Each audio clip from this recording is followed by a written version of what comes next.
आली कीच लगेच किरकिर चालू करते बघ, जरा सुद्धा बसू देत नाही. होय का? अहो मग जरा माझ्या जीवाला घोर कमी लावा की तुम्ही बापलेक. मला देताय का सुखानं जगून तुम्ही? एकाच झालं ना त्यावर दुसऱ्याचं आहेच. आई काय झालं? कशाला एवढी चिडचिड करते? आलीस वय तू? कुठे गेलतीस घराने? हा, आणि ही कुठं गावलं तुला? काय सांगायचं का? त्यांना काय विचारतेस? मी विचारले ना, मला सांग कुठं गावलं ही तुला? वडापावच्या गाडीवर भांडी धुवत होते. विचार जरा. वडापावच्या गाडीवरती भांडी घासत होते. हो काय याड बीड लागले का काय तुम्हाला? हा, कोणी लावलं तू रोजानं तुम्हाला लोकांची भांडी घासायला? आणि एवढी जर हाऊस आली ना भांडी घासायची तर मला घासू लागा की घरात. तसं बी माझं कंबाट मोडलेलंच आहे. अहो आपल्याला झेपल ना तेवढंच काम करावं माणसानं. कुणी सांगितलं लोकांची भांडी घासायला?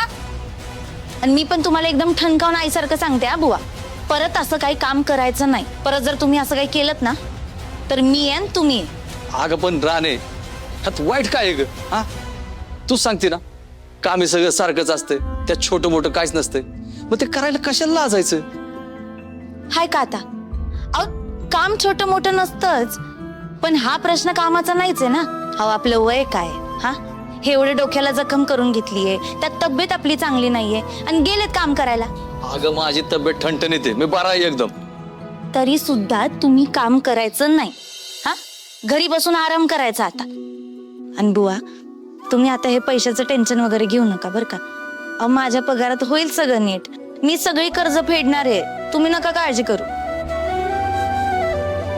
अगं पण राणे, पिगमीच्या पैशांचं काय करायचं ग आपण? कुठनं द्यायचं पैसे त्यांचं? आई मी ती सगळी गडबड सोडवली. अगं मी बोलून आले जाऊन त्यांच्याशी. ते म्हटलेत हप्त्याने पैसे दे.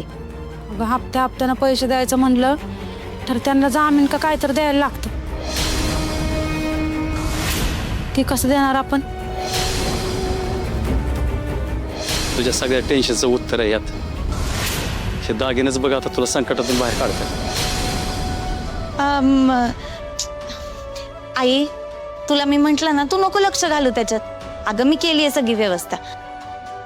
मला ना लई भूक लागली, मी पटकन जेवण बनवते. आपण 3 जण मिळून गरम गरम जेव.